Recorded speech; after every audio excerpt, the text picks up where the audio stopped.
and how All right, what a lovely crowd. Thank you for that one. Welcome, everyone, to the third masterclass for the evening with Philip Howard. Philip Howard is one of Britain's most celebrated culinary experts. He has a reputation for delivering culinary pleasure through harmony of flavor, much to the excitement of all of you out there, very hungry fans. So let's bring to the stage Mr. Philip Howard. Agnes, are you ready? Yes, I'm ready. All Hello, right. guys. Good Welcome. afternoon. So this is the third masterclass of the day, and it's bound to be the best one so far. So from cooking books to cooking shows to owning multiple Michelin-starred restaurants, Philip Howard is the chef, and he is here today to talk us. Sorry, and he is here today to talk us through how to build and maintain a successful international worldwide restaurant, which is what he's done. So please introduce to the stage Mr. Philip Howard. Thank you. Thank you, thank you, thank you, thank you. Hello, Lagos. Oh my God, it's like a skating rink out here. I thought, I don't often wear smart, shiny shoes, but I thought I would put my smart, shiny shoes on to come and see you lot. It is an absolute pleasure to be here, so thank you very much, Nigeria, for inviting me.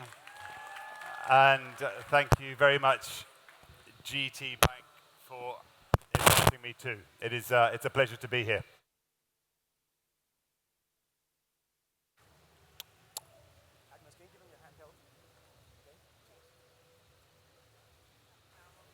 It's always interesting is probably the right word when you travel to the other side of the world, so it seems, to go and cook, because us chefs, we spend our lives buried downstairs or out the back somewhere in the comfort of our kitchens and feeling comfortable hidden away out the back and working with certainly at the highest level ingredients that you feel incredibly comfortable and used to. And it's really difficult when you come somewhere in a really short time period. You don't know what you're going to receive. You don't know whether it's going to be the same or different or bigger or smaller or tougher or tender or hotter or spicier. So it's always a challenge. But anyway, life is a rich tapestry, as they say, and it's a real joy to be here for the challenge of entertaining all you guys for an hour.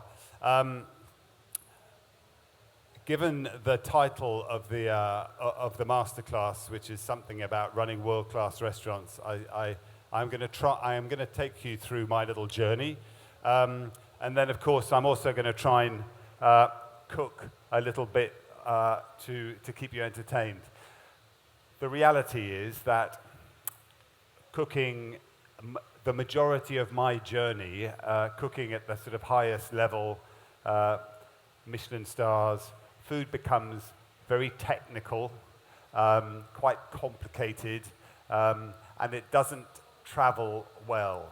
So generally speaking, in masterclasses and demonstrations, what I try to do is to impart and communicate a little bit of my cooking philosophy, for want of a better word, so that genuinely at home you might stand a chance of taking something and cooking a little bit better. My whole reputation really has been based on one thing, and it's a phrase that I say a million times, but it is the delivery of pleasure through harmony of flavor. And pleasure is something we're all familiar with. Food pleasure is something that every single person in the audience understands completely. What gives that pleasure varies, whether it's one of those massive snails I saw out in the farmer's market earlier, or whether it's a McDonald's burger, or whether it's lobster with caviar, or whether it's a chocolate bar from the fridge so it's nice and cold. We all are lucky enough to spend, I speak for myself anyway, 3 times a day eating. And I know what food pleasure is like. And my responsibility, I see as a professional chef, is to deliver pleasure for other people that's half of the sentence, through harmony of flavor. A lot of younger, more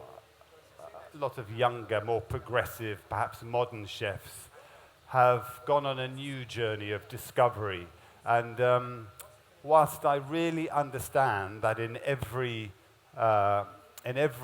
profession and industry, you've got to have people who are out there breaking boundaries, when food gets too cerebral and people forget to use their stomach when thinking about their food, I personally think it loses some of the pleasure. And harmony of flavor, which is the second part of my sentence, is one of the greatest ways of delivering pleasure. There are ingredients that go together so well, and that harmony of flavor when you put tomatoes with basil is special. And so my career as a cook, as a chef, has been about accepting and taking these classical flavors, cooking with my stomach first and my brain a bit later, to produce food that is, I hope, delicious. My cooking is not the most inventive, it's not the most progressive, it's not the most technical, it's not the coolest, but when it's good, it's delicious. I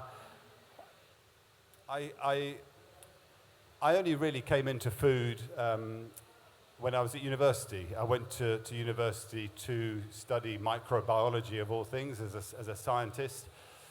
I was lucky enough to be brought up by a lovely mother and father who were great cooks. I never did any cooking at home. I didn't have any idea about cooking at all until I went to university. That's where I had to start to cook, and I knew from the moment I picked up my first carrot, cucumber, pot, pan, whatever it was, that cooking was going to play a big part in my life. I didn't realize quite how big a part it was going to play, but I knew immediately that cooking was in my soul, it was in my core. So I finished my university, I got my degree, but I left and I went traveling for a year, and I spent a year traveling around the world, eating, working in restaurants as a waiter, and really it was when I was away from all the pressures of my home life that I decided I wanted to be a chef. I came back from my traveling, and I decided that if I was going to be a chef, I wanted to be a good chef, and if I wanted to be a good chef, the most important thing was to go and work for the best chef in the country. Hello, hello, hello. Hey, there we go. I was hoping that if I held the microphone, I wouldn't have to cook. I would have got away with just being able to talk for an hour. So back in London, I basically applied to the best chefs in London at that time. 30 years ago, there weren't many good chefs in London, but there were a few outstanding world-class chefs. And my first job was for the Roux brothers. The Roux brothers were two brothers who came from France to live in England. They both had 3 Michelin star restaurants. That is, in my book, restaurants at the highest level achievable. So I went to work for them for a year. I then went and had dinner one night in a restaurant that kind of changed the course of the rest of my life, really, a restaurant called Harvey's. This was a restaurant run by a chef called Marco Pierre White. I've got no idea whether that name means anything to anybody, but in the little world that I live in, cooking, Marco Pierre White is still the biggest name in the world. He certainly was then. He was young, rock and roll, phenomenally talented, a great artist, unbelievably hard to work for. He drove a hard bargain in the kitchen. And I then went and worked at a restaurant called Bibendum, which was run by a completely different kind of chef. A chef who, for the first time in my career, started to show me the importance of the quality of the ingredient, where it comes from, seasonality. I don't know how the seasons work in a country so close to the equator, but in the UK, where we have not very extreme, but we have very clear definition between spring, summer, autumn, and winter, cooking seasonally is a really important thing. One, because it means that the ingredients that you're using are local. They haven't come from the other side of the world. I like to make sure that all the ingredients I use are local. If they haven't traveled from the other side of the world, it means they will be the freshest ingredients at their very best. If you cook with seasonal ingredients, it means they are growing right now, just down the road. It means they are at their very best and also at their cheapest. And the coolest thing about cooking seasonal food is that nature somehow produces in any one season ingredients that have a natural affinity with each other. And that natural affinity is the harmony of flavor that I was talking about earlier. And so the three restaurants that I worked before I opened my restaurant, they taught me about different things at each one. But they taught me about finesse is one. If you want to, cooking has changed a bit recently, but generally speaking, cooking at the very highest level is about taking an amazing ingredient and preparing it with love, is a word that somebody used earlier, understanding, through a preparation that has got finesse. And finesse is a word that really, it implies that you're treating it carefully, delicately, that your work methods are accurate, your knife skills are accurate, your overall command of the craft of cooking is skilled, because it makes a difference. I love eating simple food too. I love eating street food. There's no finesse in street food. Street food slap you in the face food. It's big, bold flavors. It's the kind of food that we all love to eat. But if you're going to try and refine something to the point where it becomes elegant and sophisticated, you need to cook with finesse. And finesse is certainly something that I took from the first job I had with the Roux brothers. Marco Pierre White cooked with unbelievable levels of finesse. He was also a great artist. You don't have to be an artist to be a great cook. But if you can produce food that is not only delicious and full of finesse, but that looks $1 million on the plate, then you've kind of hit jackpot. And then obviously the last job at Bibendum was where I learned about seasonality and provenance, and also, which has become much more relevant, trying to buy and use ingredients that are not destructive to the planet that we're all so lucky to live on. So then, with those three experiences, through a slightly strange chain of events, I opened a restaurant called The Square when I was 23 in the heart of London. I started off as an employee and then became a partner and an equal partner. And that journey lasted for 25 years until I sold the restaurant 2 years ago. And I find it a bit difficult to say myself because ultimately it sounds like I'm blowing my own trumpet. But The Square was an amazing restaurant. It was a unique restaurant in London that managed to somehow achieve everything. We did, over the years, improve and progress and progress and progress until we operated at the highest level. Most restaurants that operated at the highest level are small little restaurants where everyone sits quietly and worships the chef and eats the food. The Square was not that. The Square was a big restaurant, a big, beautiful, noisy, buzzing restaurant full of people having, which is so important, having a good time. And that 25 years was an extraordinary journey because really, as much as my name, I suppose, is associated absolutely with the restaurant. What we demonstrated at the Square was that success for me, achieving what we achieved for me was all about teamwork. Most restaurants that had the same levels of achievement as the Square are small, they're open 5 days a week, and everybody works the whole time. We were open 7 days a week, and that in itself meant that we had to constantly rotate. I mean, you had to find and recruit and employ people who had the same passion and drive that I had. And in turn, once you've got these great people, empower them to live the dream too. There's no point. I never wanted to be a Marco Pierre White. Marco Pierre White stood at the top of his restaurant as the kind of the sole crusader who dragged a team of people with him on this incredible journey.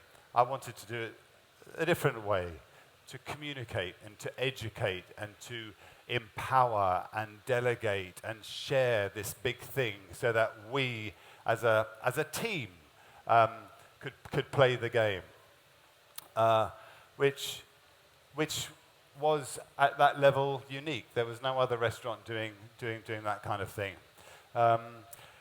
So the Square went on for 25 years. It was an amazing success. I loved nearly all of it.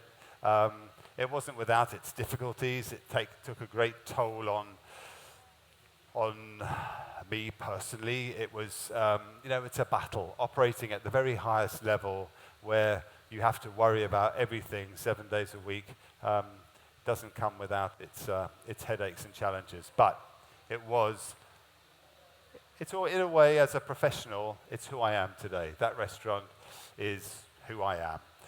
But in the end, enough was enough. I decided that as an eater, the things I enjoy eating now are different to the things that I enjoyed eating as a 23-year-old. As a chef, the things that I enjoy cooking now are different to the things that I enjoyed cooking as a 23-year-old.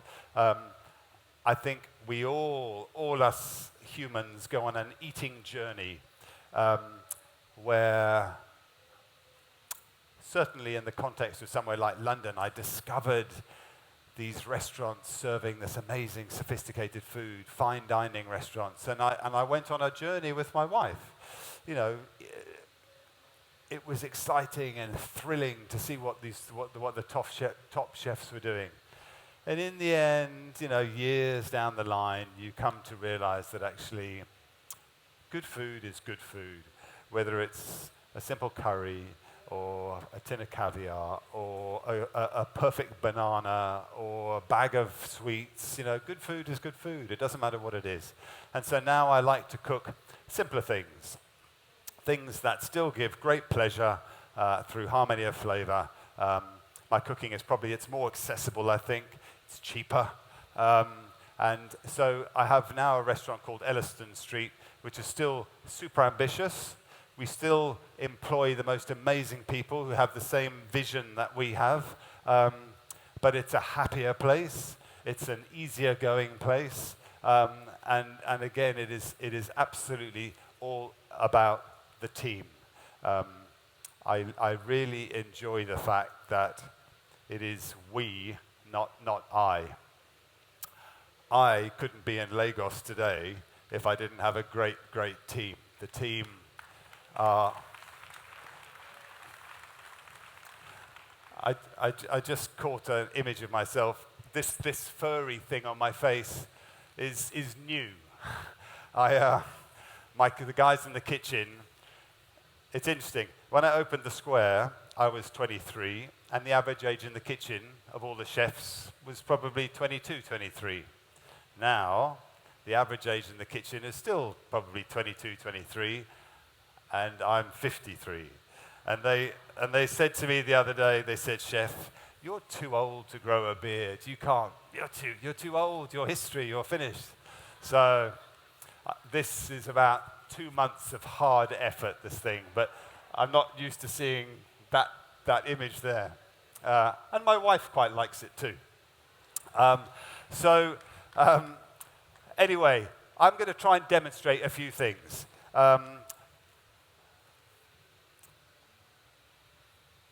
First thing, just because it does require cooking, which is a simple thing. I got 4 amazing ribeye steaks. And do you want to get the pan on for me? Thank you. Here's the team. Here's the team so we can live the dream. And I just want to demonstrate how important it is. Just a few simple rules to cook a great piece of meat. If you're cooking a long, slow curry, that's fine. Are we on? Beautiful, okay. But if you want to cook a burger, a steak, a chicken breast, something that just you're frying and you're going to eat, not cooked through, there are several very simple and really important things. Is there another one like this? Another? Oh, here we go. Yeah. And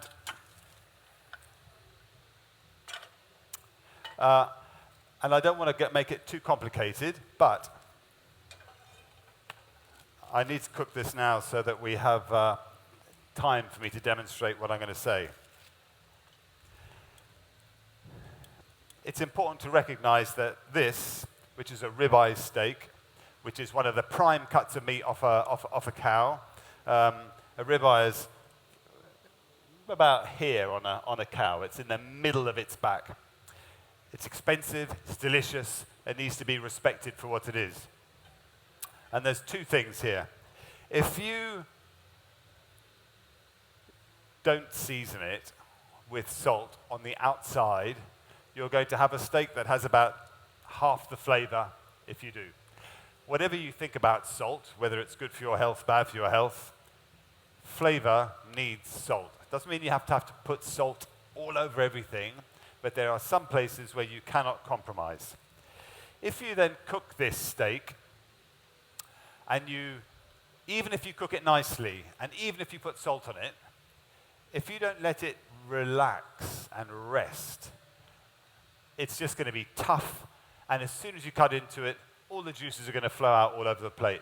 If you can see juices come out onto your plate, they're not in your mouth, they're on the plate. You want to ensure that the juiciness of the meat stays. So there's a few things. The pans must be hot. In order to caramelize and get that lovely caramelized flavor that they were talking about with the burgers, you've got to make sure that the pan is hot. A pan, nothing's going to happen to this pan. Just leave the pan, let it get hot.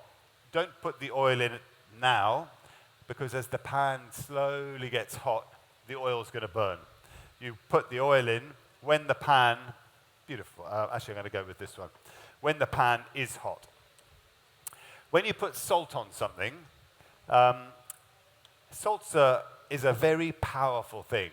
When you put salt on the surface of a piece of fish or chicken or meat, and or a piece of cucumber or anything, you can see the moisture, the liquid just comes, it pulls the liquid out of the ingredient.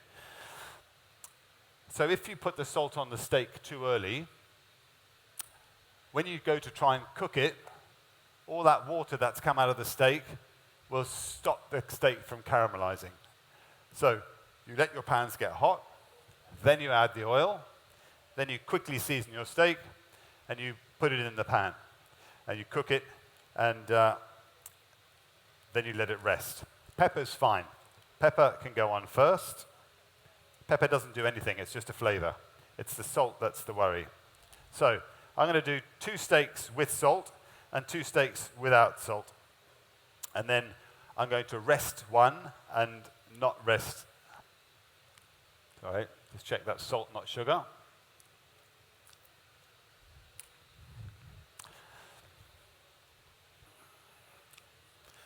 Okay, I think those pans are probably hot. So, oil.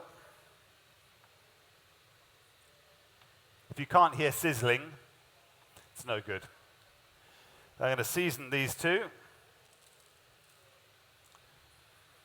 That's what you want to see. You just season one side, the side that's going in.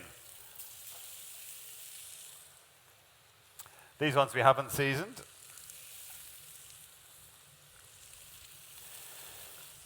When you put the steak in the pan, because it's sizzling, it pushes the oil out from underneath the steak.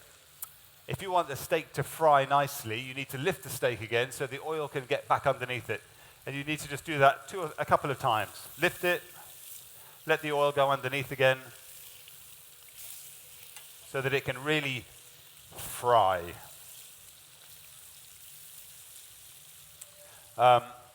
There's one other thing we're going to do. Have we got the mozzarella? Just let that come up to temperature. Is just to show the importance of seasoning. It's just a fact that seasoning is a really, really important part of cooking. And people get a bit kind of anxious about seasoning. But mozzarella, for example, I don't know how familiar people are with mozzarella. It's a fresh Italian cheese. And it's very bland. It has very, very delicate flavor. Okay, that's looking beautiful. So now that the first side of this steak is caramelized, I'm going to add a bit of pepper. And I'm going to add salt to the other side. And we're going to turn them over. That is beautiful. Same thing, lift it, let the oil get back under, lift. This pan is not quite as hot, so it's struggling a little bit. But we're going to let those things just cook a little bit longer. Is one of the ovens on? Is the oven on 150? The mozzarella is very bland. It's a lovely texture, but without any seasoning, it just has a very, very delicate flavor. And there's a fine line between sort of delicate and delicious and special and bland. And if you put mozzarella on, if you just eat a piece, it is what it is.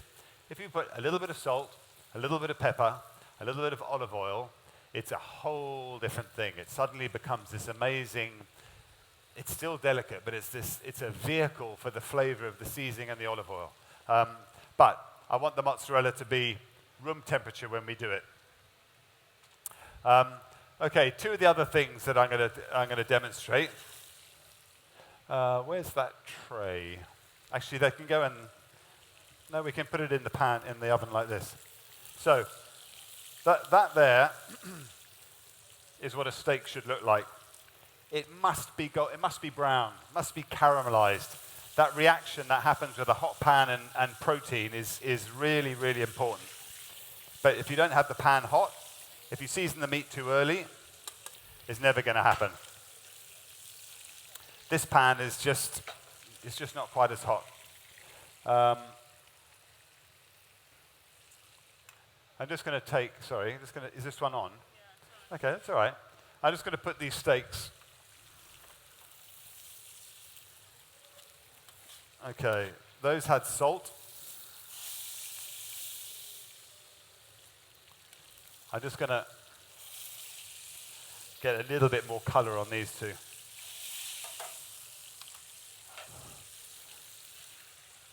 Okay, that's finished. Thank you. So then, just because we've only got a certain amount of time, I thought I'd do a couple of cold, quick soups based on raw ingredients that are certainly great sort of classical dishes. One is called gazpacho. Gazpacho there's all sorts of different sort of varieties, but gazpacho is a raw soup based on cucumbers, tomatoes, peppers, and then you can put all sorts of other things in there. But it can be really, really delicious when it's good. You can add things that you personally like to adjust the recipe, but it is, and I thought because I looked at the weather when I was coming here, 32 degrees, I thought, I would like to eat a chilled, fresh soup on a hot day. Okay, so there are the steaks. I'm just going to move this over here so none of us... I'm just going to leave that in the oven. Maybe 10 minutes probably, to cook. So we have, for the gazpacho,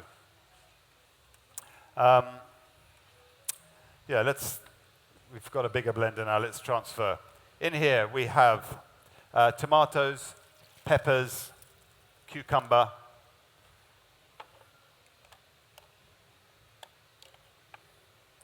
put that there.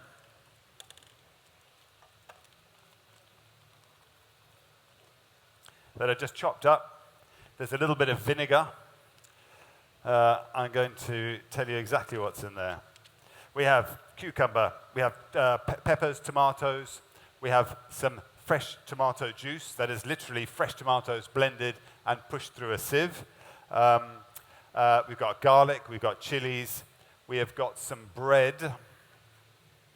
Bread is a slightly random ingredient, but it's absolutely part of a gazpacho. If you just blend all these things, it's very thin. And so you put a little bit of bread, which helps to make sure it's nice, it's got some body.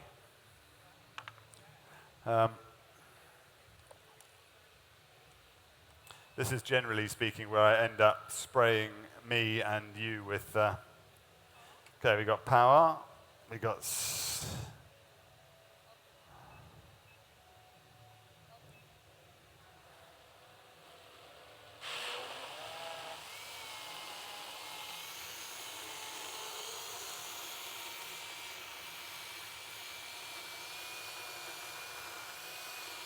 okay.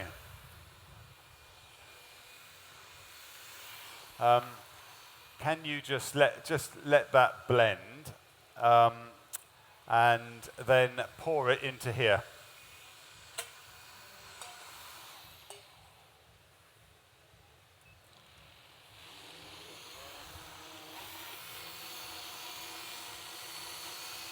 Going to add the tomato juice.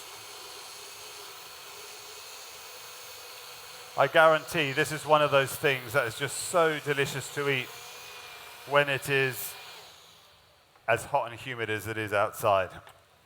So I'm going to just then add the rest of the bread.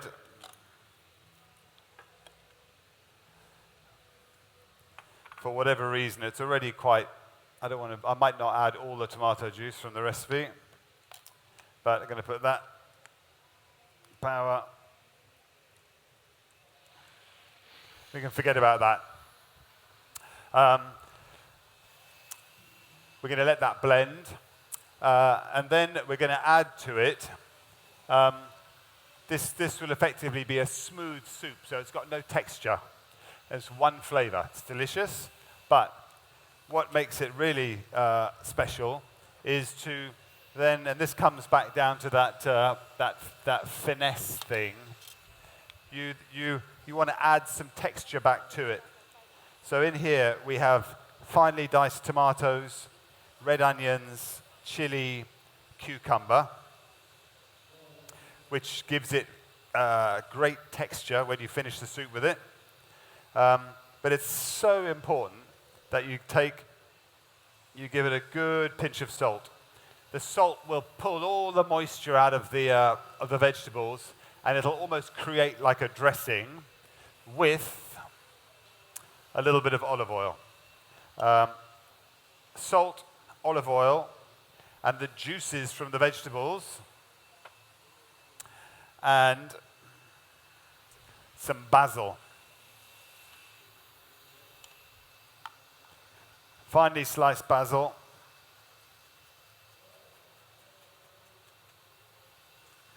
As I said earlier, tomatoes and basil is one of those, that can probably go off. Okay, then we're just going to let this sit.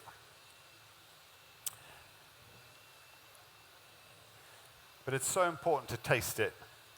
Cooking is all about tasting, tasting, tasting, tasting. And people, when they start in the kitchen, they think they don't know how to taste. But just taste the whole time. and, and play around with salt, pepper, seasonings, and you will come to understand what tastes better than.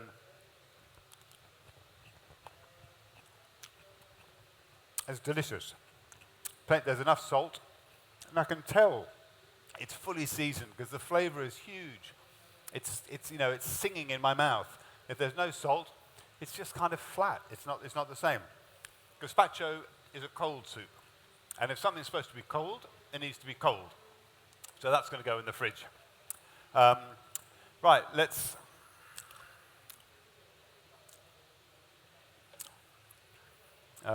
We can actually get rid of that. Let's have a little look at this.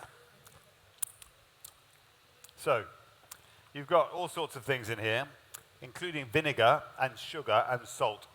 And there's something really lovely about the relationship, exactly the same as, I don't know if you're watching the preceding masterclass, the sushi rice, vinegar, sugar, salt. Our taste buds on our tongue really respond to those three things. Personally, I have a sweet tooth. I love desserts, I love chocolate, I love sweets, I have a sweet tooth. But when you have sweet and sour and some salt to lift the flavor, it's an amazing thing. Vinegar and sugar, sweet and sour. Lemon juice and honey, sweet and sour. When you've got those two things working together, it creates an amazing flavor. It's something that we all like, which is why in the sushi rice, he had those things. So we have got some vinegar in here, we've got some salt, we've got some sugar, but the question is, do we need to add some salt to lift the flavor? And seasoning is so important to make sure that it's going to taste how you want it. It's not bad, but it can take a little bit more. But I can taste in there, the magic of this soup is the relationship between the vinegar, the salt, the sugar, and of course, all the flavors that come in to work with it. And the chili. Okay, there we go. That can go in the fridge. I think the steaks can come out. And just put the steaks here to rest. These cloths travel with me all over the world. They are the best wiping cloth there is. I get teased by all the restaurants that I'm involved with because I always take them with me. But if you want to wipe down a surface, it is the answer to everything. Okay, so that's chilling. Let's take them out. Yeah, that's good.